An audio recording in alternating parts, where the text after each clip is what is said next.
Ya, halo, salam sehat semua, sobat trader.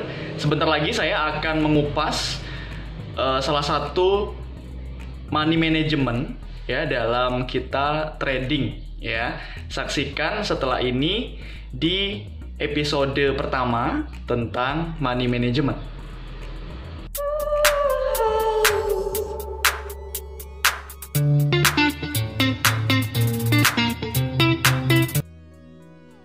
Ya, saya akan menjelaskannya di PowerPoint ya.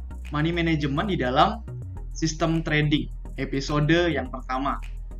Tipe yang kita bahas di sini adalah tipe money management risk and reward ratio ya, atau perbandingan persentase resiko dan keuntungan. Yang pertama, teman-teman yang perlu pertimbangkan adalah apakah strategi yang teman-teman gunakan atau sistem trading yang teman-teman gunakan itu adalah sistem yang baik ya, sistem yang profitable, yang mendukung teman-teman untuk melakukan open posisi ya. Lalu yang kedua adalah pikirkan resikonya terlebih dahulu gitu. You will learn the most from losing trades gitu ya. Jadi kita semua ini pasti sudah pernah rugi gitu ya dalam trading. Makanya kita belajar dari situ ya. Nggak apa-apa kita itu habis uang untuk kita belajar ya, daripada kita habis uang karena ketidaktahuan kita gitu, sehingga kita bisa lose money. Nah, untuk mempertimbangkan hal tersebut ya, yang pertama pikirkan jumlah resikonya, berapa yang kamu mau resikokan ya di dalam satu transaksi gitu. Misalnya dari 100% modal kita ya, contohnya $1.000 misalnya, kamu mau meresikokan 1%-nya, berarti ya $10 yang kamu resikokan ya. Konsisten dengan itu, jangan lebih ya.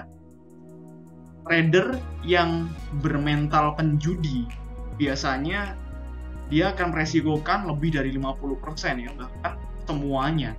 Modalnya $1.000, dia resikokan 1.000-1.000-nya sekaligus gitu ya. Ya ini mentalnya penjudi. Kenapa? Karena kita nggak pernah tahu masa depan.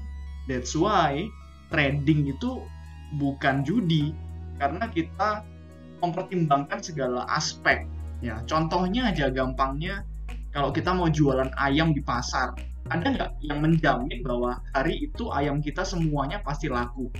Contoh kita kulakan ya, 100 ayam, 100 kilo ayam, 100-nya laku semua? Belum tentu. Makanya kita selalu atur resikonya lebih awal ya. Selama ini pengalaman kita tiap hari 15 kilo ayam yang habis, ya udah kita berarti stok tambahan 5 kilo sehingga total kita punya 20 kg ayam gitu.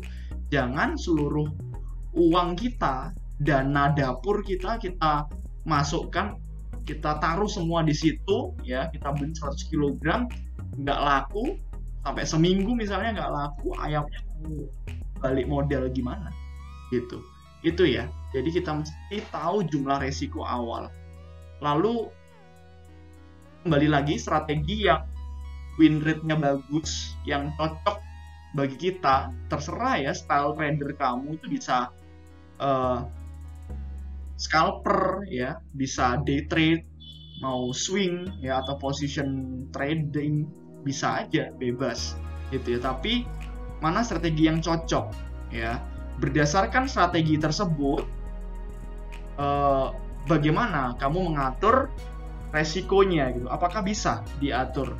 Apakah resikonya itu lebih kecil daripada nanti profitnya ya, atau resikonya nanti lebih besar daripada area profitnya ya, atau rewardnya gitu, atau 1:1 resiko dan hasilnya itu sama gitu ya. Profit area dan resiko areanya itu sama nanti. Yang mana yang kamu pilih? Selalu ada 3 kemungkinan ini ya, gitu. Entah resikonya lebih kecil daripada rewardnya, atau resikonya lebih besar daripada rewardnya, atau resiko sama dengan reward. Nah, kebanyakan trader itu melakukan ini ya, resikonya itu lebih besar daripada rewardnya gitu. Bahkan banyak yang nggak pakai SL. Salah satu cara untuk kita membatasi resiko kita ya menaruh SL ya, atau stop loss di harga yang kita sudah atur sebelumnya ya. Di situ memang kita maksimalnya loss kita di situ gitu ya. Banyak trader itu yang nggak lakukan itu gitu. Dia entry aja ya sebesar lot sekian, dan dia mungkin taruh TP, take profit, tapi dia nggak taruh SL ya. Kita kan nggak tahu nanti tiba-tiba ada berita misalnya fundamental atau kejadian-kejadian yang membuat harga itu misalnya sangat volatil ya, atau misalnya tiba-tiba turun 300 pip tiba-tiba ya, atau naik 500 pips tiba-tiba, kan kita nggak pernah tahu gitu ya. Makanya kita harus memasang resikonya gitu di awal ya. Kita harus taruh SL ya, bisa sih bebas ya. Kalau orang yang strateginya hedging itu mungkin nggak perlu taruh SL ya, atau mungkin yang punya strategi trailing stop misalnya ya bisa aja. Cuman kan itu tidak disarankan untuk pemula gitu ya, tidak aman untuk pemula. Untuk yang sudah expert atau profesional trader ya silakan. Nah, ada memang kejadiannya ya bahwa 90% trader pemula itu kehilangan modalnya di 3 bulan pertama loh gitu ya, bahkan mungkin kurang dari itu ya. 20% dari itu ya mengalami loss dan bangkrut, tidak selamat gitu ya. Cuman 10% mungkin yang lumayan sukses gitu ya, dan entah berapa lama ya, berapa tahun dia bisa bertahan ya. Yang berikutnya averaging ya gitu. Jadi misalnya contoh di buy ya, harganya turun terus di buy lagi di harga sekian, terus ternyata turun lagi gitu ya, terus dia buy lagi, dia nggak pakai SL, turun lagi dia buy lagi sampai margin call. Nah itu ya, ini yang resikonya itu unlimited, malah banyak sekali. Rewardnya malah nanti kalau udah untung sedikit di close ya. Ya ini kebanyakan trader pemula itu seperti ini, makanya banyak yang hancur ya. Averaging terus plus martingale ya. Martingale ini adalah salah satu sistem di dalam perjudian ya. Jadi menambahkan jumlah ketika salah posisi ya gitu. Kan persis kayak judi ya. Kalau kita salah pertama, kita misalnya judi taruhan 200.000 misalnya ya, kalah tebakan kita, taruhan berikutnya kita pasti naikkan angkanya jadi 400.000 ya, kalah lagi kita naikkan jadi 800.000 dan seterusnya. Sama ya, ini di trading kita lakukan martingale di lotnya misalnya gitu ya, udah averaging ya, misalnya tadi buy, harganya turun terus gitu ya, kita buy lagi, di averaging lotnya dikalikan 2 misalnya, terus turun lagi dikalikan 2 lagi lot ya. Ini trading yang tidak sehat ya gitu. Model-model trading seperti ini justru dilakukan oleh trader pemula, makanya pemula harus hati-hati gitu. If you fail to plan, you plan to fail ya. Sebenarnya kalau kamu gagal untuk merencanakan, berarti kamu merencanakan untuk gagal, merencanakan untuk bangkrut nanti ya. Hati-hati, ini ada gambarnya ya, pasang buy limit di averaging ya ke bawah. Oke. Nah, kita masuk ke bagaimana kalau resiko itu lebih kecil daripada rewardnya. Begini perhitungannya. Jika kita punya satu sistem ya, yang profitable buat kamu. Misalnya contoh ini yang profitable buat saya adalah saya menggunakan sistem ini saya pakai candlestick ya. Kita menggunakan Bollinger Band ya dengan konfirmasi di beberapa indikator ya, yaitu ada stokastik dan indikator MACD ya. Ketika harga menyentuh entah upper band, entah menyentuh middle band atau lower band ya. Ini band ini ya, tali ini ya, hitam ini ya. Nah, lalu mantul kembali, berarti kan harganya reversal ya. Ketika kita lihat ada candle konfirmasi reversal di sini, ini ada engulfing candle ya. Nah, kita akan entry setelah candle ini. Nah, ini saya lakukan ya. Stop loss-nya di mana? Saya akan batasi resiko saya di ini harga 73937 ya, di sini ya, harga ini ya. Nah, jadi saya sudah punya area stop loss di sini. Gimana cara ngitungnya? Kalau kita punya modal $1000, kita resikokan ini contohnya ya 1%. Bisa aja kamu resikokan 2%, 3%, 5%, terserah kamu ya. Yang mana yang nyaman. Saran saya resikokan sekecil mungkin kalau bisa ya. Nah, misalnya 1% ini ya, berarti $10 dong dari 1000 ya. Nah, risk dan reward-nya berapa banding berapa yang kamu mau tentukan ya. Resikonya kalau lebih kecil dari reward ya minimal 1/1,5 atau 1/2 ya. Gitu. Kalau 1/1 kan berarti resikonya sama dengan reward kan. Gitu. Misalnya contoh 1/2 aja kita ambil ya. Berarti reward-nya area kemenangan kita ini 2 kalinya resikonya. Berarti kalau kita win ya, kalau kita profit, kita sudah take profit, berarti profit kita itu adalah 2 kali jumlah resikonya, berarti kita dapat $20 dong ya. Tapi kalau kita loss, kita menyentuh stop loss, berarti kita kehilangan $10. Nah, gimana cara menghitungnya? Sekali lagi, resiko itu sama dengan lot dikalikan pips dikalikan 10 ya, atau lot dikalikan dengan poin atau pipet gitu. Nah, sehingga lotnya sama dengan resikonya kan kita sudah tahu dalam dolar ya. Berarti 10 dibagi dengan berapa pips ini, ada tulisannya di sini ya, 29 pips kita resikokan ya. Karena area ini kita sudah hitung ya, sampai di doji, bayangan doji yang paling bawah ini itu 29 pips dari entry posisi. Lalu kita tinggal hitung 2 kali lipatnya, 58 pips adalah area profitnya.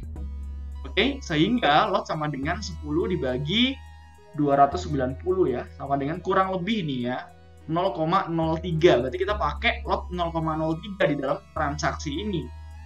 Yang kalau stop loss kita kehilangan 1%, kalau kita taking profit kita dapat 2%. Nah, gitu ya. Oke, ini semua setup-nya jelas. Nah, ini win ratio-nya ya. Dari 100 transaksi contohnya, kita melakukan entries ya.